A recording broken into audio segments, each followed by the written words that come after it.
Hello साथियों, जय हिंद। आप सभी का स्वागत है मेरे यूट्यूब चैनल पे। आज के इस वीडियो में हम रेलवे ग्रुप डी के GK GS previous year question पर आधारित टॉप 30 क्वेश्चन करेंगे। ये प्रैक्टिस नंबर तीसरा है। इससे पहले ऑलरेडी 2 प्रैक्टिस सेट में अपलोड कर चुका हूँ और ग्रुप डी के प्रीवियस ईयर के साइंस के क्वेश्चन और जीके क्वेश्चन में ऑलरेडी अपलोड कर चुका हूँ। अगर आपने वीडियो नहीं देखी तो जाके जरूर देख लीजिएगा प्लेलिस्ट में जाके। तो चलिए बिना किसी देरी के हम वीडियो की शुरुआत करते हैं। पहला क्वेश्चन है, कांग्रेस के किस अधिवेशन में पूर्ण स्वराज की शपथ ली गई थी। तो फ्रेंड, जो कांग्रेस के अधिवेशन है वो हमेशा से इंपॉर्टेंट होते हैं। खासकर जो 10-15 अधिवेशन जो है ना वो बहुत ज़्यादा इंपॉर्टेंट एग्जाम पर पूछा जाता है। उनमें से एक ये बहुत ज़्यादा इंपॉर्टेंट है, पूर्ण स्वराज। ये बहुत बार पूछा गया है रेलवे ग्रुप डी के अंदर, रेलवे के हर एग्जाम के अंदर। तो फ्रेंड, जो पूर्ण स्वराज की मांग थी वो रखी गई थी 1929 में। पहले तो ईयर भी आपका ईयर भी पूछता है। कौन सा अधिवेशन था, अब याद आ गया को 1929 से कौन सा अधिवेशन हुआ था। इसकी अध्यक्षता जवाहरलाल नेहरू जी ने की थी। ये भी एग्जाम में याद रखना है आपको। और ये हुआ था लाहौर में।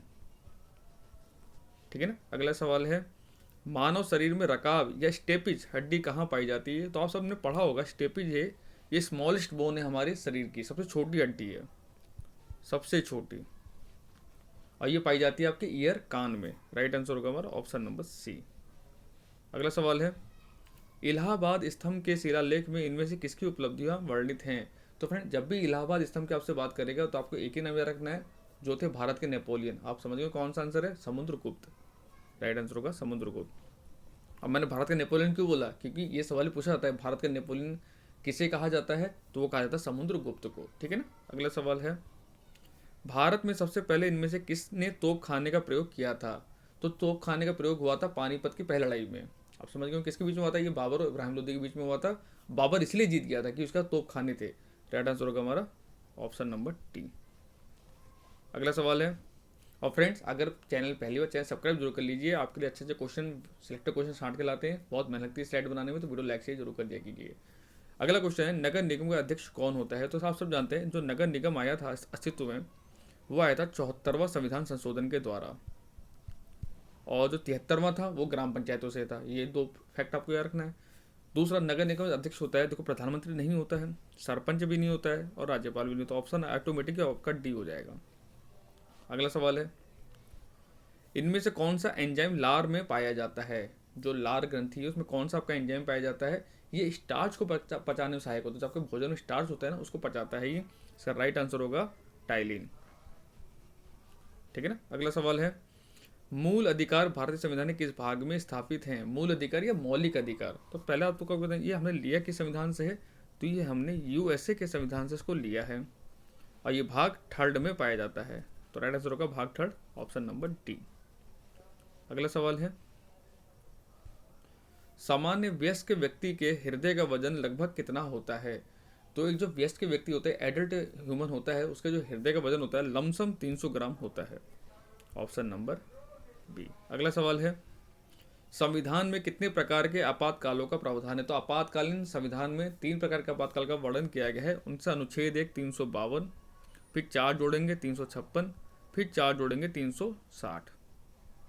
ये है फाइनेंस से, ये है राष्ट्रपति शासन से किसी राज्य में, और ये है नेशनल इमरजेंसी से। तो 3 प्रकार की आपातकालीन व्यवस्था करी गई है संविधान में। तो समझ गए कि राइट आंसर होगा ऑप्शन नंबर सी। और 360 अभी तक हमारे देश में कभी नहीं लगा, यानी वित्तीय आपातकाल हमारे देश में कभी भी नहीं लगा है। ये अच्छी बात है। अगला सवाल है, भारतीय संविधान में संविधान संशोधन की प्रक्रिया किस देश से ली गई है। तो भारतीय संविधान में टोटल 10 देशों के संविधान से हमने कुछ ना कुछ लिया है। ये सवाल लास्ट टाइम ग्रुप ने पूछा हुआ है। ऑप्शन देगा 10, 15, 12, 20। तो आपका रखना 10 देशों के संविधान से हमने कुछ ना कुछ लिया है। जैसे मौलिक अधिकार, मौलिक कर्तव्य, संविधान संशोधन, समवर्ती सूची, एकल नागरिकता, संसदीय प्रणाली, ये सब हमने किसी संविधान से लिया है। दूसरा, संविधान संशोधन प्रक्रिया जो है ये हमने लिया है दक्षिण अफ्रीका के संविधान से। राइट आंसर होगा हमारा ऑप्शन नंबर सी। और इससे का पूछेगा अनुच्छेद, तो इसका अनुच्छेद होता है 368। ठीक है ना। अगला सवाल है, और जो चीज मैं आपको बता रहा हूँ ना फ्रेंड्स, वो याद रखिए कि ये सवाल पूछे हुए हैं एग्जाम के अंदर। ठीक है ना। पानीपत का प्रथम युद्ध कब हुआ था। तो पानीपत का जो प्रथम युद्ध हुआ था ये हुआ था 1526 में। Option number A. तो जितने भी इंपॉर्टेंट वार हैं उन सबको मैं आपको कवर करा दूंगा एग्जाम से पहले कि किस किस सन में हुए थे, कि सन भी डायरेक्ट आपसे क्वेश्चन पूछ लेता है। और किसके बीच में हुआ था, ये बाबर और इब्राहिम लोदी के बीच में, जिससे मुगल वंश की स्थापना हो गई थी। अगला सवाल है, अन्य किस नाम से गैलीलियो के गिरते पिंड के नियम को जाना जाता है। तो गैलीलियो जो गिरते पिंड का नाम है वो है न्यूटन का फर्स्ट लॉ। राइट आंसर होगा हमारा न्यूटन का पहला नियम। ये क्वेश्चन अभी टेक्नीशियन ने पूछा गया था सवाल को, इस क्वेश्चन को बहुत से लोग नहीं कर पाए थे। इसका आंसर आपको याद रखना है कि ग्रुप डी में दोबारा आपसे ना पूछ ले।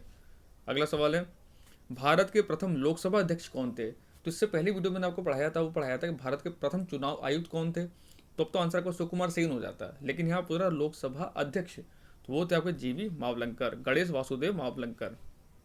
अगला सवाल है, पानी के जमने पर उसके घनत्व पर क्या प्रभाव पड़ता है? अब आप खुद सोचिए, अगर पानी जमेगा तो उसका आयतन वॉल्यूम बढ़ेगा, अगर आयतन बढ़ेगा तो डेंसिटी हमारी क्या होगी? कम होगी, तो राइट आंसर होगा हमारी घट जाती है, ऑप्शन नंबर बी। और सबसे ज़्यादा कितने पे होती है? तो सबसे ज़्यादा 4 डिग्री सेंटीग्रेड पे होती है, आपको याद रखना है, ये सवाल पूछा जाता है एग्जाम के अंदर, ठीक है ना। अगला सवाल है, और फ्रेंड वीडियो बिना स्किप करा देखा कीजिए, आप ही के लिए फायदेमंद होगा, क्योंकि बहुत सारे फैक्ट मैं बोलता हूँ तो अगर आप नहीं सुनेंगे तो आप पता लगा वही क्वेश्चन में आ गया तो आप नहीं कर पाओगे। और अगर आप 10 मिनट की वीडियो आप नहीं दे सकते हो चुपचाप से, तो आप जिंदगी में सोचो क्या कर सकते हो, तो आप खुद ही समझदार हो। किस वर्ष हाउस ऑफ द पीपल को लोकसभा का नाम दिया गया था? तो पहले जो आज जिसको आज हम लोकसभा बोलते हैं उसको पहले हाउस ऑफ द पीपल के नाम जाना जाता था। तो ये नाम कब बदला गया था? तो लोकसभा हुआ था 1954 में, ऑप्शन नंबर ए। अगला सवाल है, बुद्ध ने अपना पहला उपदेश इनमें से किस स्थान पर दिया था?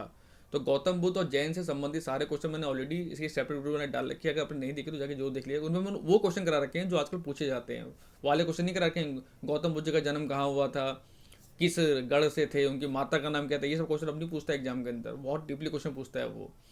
तो बुद्ध ने जो अपना पहला उपदेश दिया था वो दिया था सारनाथ में, ऑप्शन नंबर बी। अगला सवाल है, हेरोडोटस को इनमें से किसका जनक कहा जाता है? तो ये अभी टेक्नीशियन में आया था सवाल, ये इसका जो राइट आंसर है वो है इतिहास, ठीक है ना, इसमें एक्स्ट्रा कुछ बताने लायक है ही नहीं। बुलंद दरवाजा कहाँ स्थित है? तो बुलंद दरवाजा बनाया था अकबर ने, मालवा विजयी जब जीत के आया था तो उसने उसकी खुशी में बुलंद दरवाजा का निर्माण करवाया था, जो कि है आपके उत्तर प्रदेश में। अगला सवाल है, दिल्ली सल्तनत का शासन कब शुरू हुआ? तो दिल्ली सल्तनत जो हम पढ़ते हैं उसमें जो पहला शासन जो आया था वो क्या था? कुतुबुद्दीन ने गुलाम वंश की स्थापना करके। अब गुलाम वंश की स्थापना कब हुई थी? वो हुई थी 1206 ईस्वी में, तो यहीं से दिल्ली सल्तनत की शुरुआत हमारी हो गई थी। तो ये आपको याद रखना है, ठीक है ना। किस वंश से? गुलाम वंश से। Slave density. अगला सवाल है, एनीमोमीटर क्या मापने के काम आता है? तो एनीमोमीटर में क्या नापते हैं? पवन की गति और समय, या खाली पवन का वेग? हम खाली पवन का वेग इसे नापते हैं, ठीक है ना। राइट आंसर होगा हमारा ऑप्शन नंबर बी।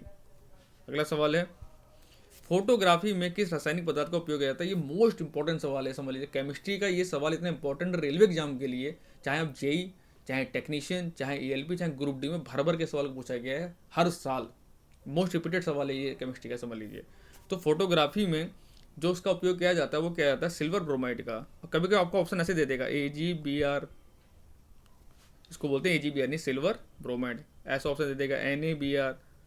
तो आपको पता होना चाहिए इसका रासायनिक फार्मूला भी आपको पता होना चाहिए, क्योंकि रासायनिक फार्मूला भी कोई भी पूछ लेता है आपसे। तो सिल्वर ब्रोमाइड को AgBr बोलते हैं। अगर ऑप्शन आपको ये दिखे तो तुरंत आप टिक कर दीजिएगा, ठीक है ना। अगला सवाल है, रामकृष्ण मिशन की स्थापना कब हुई थी? तो रामकृष्ण मिशन की स्थापना जो हुई थी फ्रेंड्स वो हुई थी 1897 में, ऑप्शन नंबर बी। अगला सवाल है, चंद्रयान से चुनाव तक पहल किसके द्वारा शुरू की गई है? इसरो, भारतीय चुनाव आयोग, नीति आयोग, राष्ट्रीय अंतरिक्ष अनुसंधान केंद्र। अब देखिए इसका बहुत सारे आंसर बच्चे चंद्रयान पढ़ेंगे इसरो लगा के आ जाएंगे, वहीं आपका आंसर गलत हो जाएगा। और ये सवाल पक्का आपके एग्जाम में आएगा, देखना, करंट अफेयर का बहुत अच्छा सवाल है ये। अब देखो बात चुनाव की हो रही ना, चुनाव कौन कराता है हमारे देश में? निर्वाचन आयोग। तो भारतीय चुनाव आयोग ही इस पहलू करेगा, जाहिर सी बात है। इसरो से हमें क्या मतलब है? वो चंद्रयान 3 की बात थोड़ी कर रहा है, चंद्रयान की थोड़ी बात कर रहा है वो हमसे, चंद्रयान मिशन की हमसे बात नहीं कर रहा है। ये तो एक मिशन चलाया गया चंद्रयान से चुनाव तक। अगला सवाल है, हाल ही में भारत सरकार ने विदेशी नागरिकों के लिए कौन सी नई वीजा कैटेगरी लॉन्च की है? ये बहुत ऐसा सवाल है, पक्का आपके एग्जाम में फंसेगा करंट अफेयर का, क्योंकि आप जीके में मैक्सिमम करंट अफेयर के क्वेश्चन ज़्यादा पूछ रहा है रेलवे, ठीक है ना। तो जो नई वीजा कैटेगरी लॉन्च की गई है वो करी गई है आयुष वीजा। और रेलवे में नहीं, ये मैक्सिमम एग्जाम में पूछा जाएगा, इस सवाल को देखिएगा आप आने वाले समय में, खासकर SSC में। अगला सवाल है, चिप डिजाइन के लिए NIELIT नेशनल इलेक्ट्रॉनिक जो हमारी संस्था है, इसमें जॉब भी निकलती है, जो लोग बीटेक उटेक कर रहे होते हैं CSIT से, इलेक्ट्रॉनिक से, उत्कृष्ट केंद्र का उद्घाटन कहाँ गया? तो चिप डिजाइनिंग के लिए ये कराया गया है नोएडा में। अभी क्यों इंपॉर्टेंट बन जाएगा? क्यों चिप किसकी बनी होती है? सेमी कंडक्टर के अर्धचालक की, और आजकल अर्धचालकों पे बहुत ज़्यादा काम चल रहा है हमारे देश में, इसलिए ये इंपॉर्टेंट क्वेश्चन बन जाता है हम लोग के लिए। अगला सवाल है, किस भारतीय अमेरिकी संगीतकार को हाल ही में ग्रैमी अवार्ड 2025 सम्मानित किया गया? तो ग्रैमी अवार्ड सब आप पढ़ के जाइएगा। ये क्वेश्चन इसलिए इंपॉर्टेंट है क्योंकि ये भारतीय है, ये भारतीय अमेरिकी नागरिक है। तो इसका राइट आंसर है वो है Chandrika Tandon, option number A. अगला सवाल है, भारत किस देश के साथ सैन्य अभ्यास एक्वेरियन का आयोजन करता है? तो भारत हर देश के साथ, किसी न किसी देश के साथ कोई ना कोई सैन्य अभ्यास करता है, उसको अलग नाम से हम जानते हैं। ऐसे एक्वेरियन जो है इसका संबंध है हमारा किसके साथ में? मालदीव के साथ में, ऑप्शन नंबर टी। और नेपाल के साथ में एक बहुत फेमस है सूर्य किरण। सूर्य किरण बहुत ज़्यादा एग्जाम पूछा जाता है, तो सूर्य किरण का संबंध है नेपाल के साथ में हमारा, ठीक है ना। तो फ्रेंड इस क्वेश्चन में, इस क्वेश्चन से आपको ये आइडिया लगेगा कि क्वेश्चन किस हिसाब से पूछे जाते हैं और क्या आपको जीके में पढ़ना है, क्योंकि जीके में बहुत कुछ है।